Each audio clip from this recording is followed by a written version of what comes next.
The town of Noorabad was small enough that everyone knew each other by name. Streets were lined with flowering trees. The air carried the smell of fresh bread from the old bakery, and life moved at a gentle pace. In this peaceful place lived Alina and Zara, two girls whose beauty made heads turn. Alina was the daughter of a schoolteacher and a seamstress. She had soft brown eyes, a warm olive complexion, and a quiet grace that made people feel comfortable around her.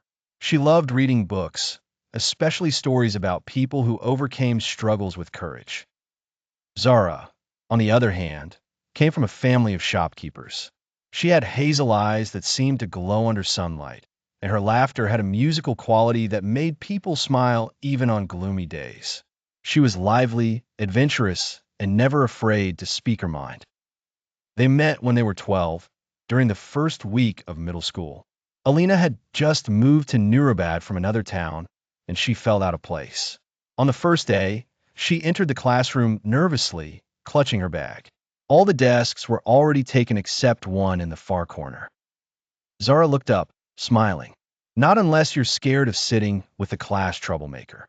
Alina laughed nervously and sat down. That was the beginning of a friendship that felt effortless, as if they had known each other forever. Over the years, Alina and Zara became inseparable. They walked to school together every morning, often sharing a single umbrella in the rain. They studied side by side, helped each other with homework, and shared secrets only best friends could know. When Alina's mother fell sick one winter, Zara came over every evening with a bowl of soup her mother had made. When Zara's father's shop faced financial trouble, Alina's family helped them keep the shop running by spreading the word in the neighborhood. By the time they were 16, life in Noorabad began to change. A new shopping mall was being built on the edge of town, bringing outsiders and more modern ways of living. Many young people were excited, but the older residents worried it would take away the simple charm of their community. One winter, Noorabad experienced weeks of heavy rain. The river that ran through the town swelled dangerously, and one night, after hours of nonstop downpour, the riverbanks broke. Water rushed into streets, destroying houses and shops. Alina and Zara were safe. Their homes were on higher ground. But when they saw the destruction, they knew they couldn't just watch. They started small. Alina gathered blankets and clothes from her family. Zara went door to door asking neighbors to donate food. At first, only a few people joined them, but their determination inspired others. Within days, dozens of volunteers came forward. They turned the old community hall into a relief center. Alina organized supplies and kept records of what each family received. Zara led groups into the flooded areas to rescue stranded people and deliver aid.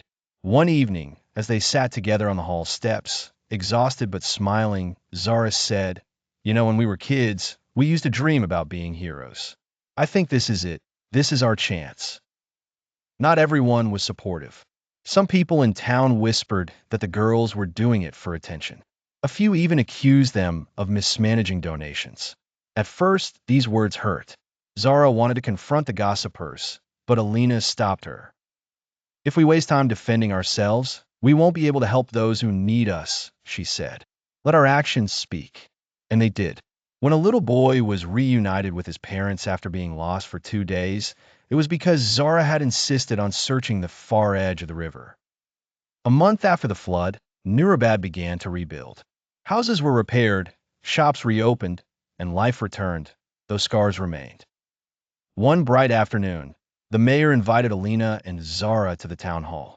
The place was filled with people clapping and cheering as the mayor awarded them the Medal of Hope.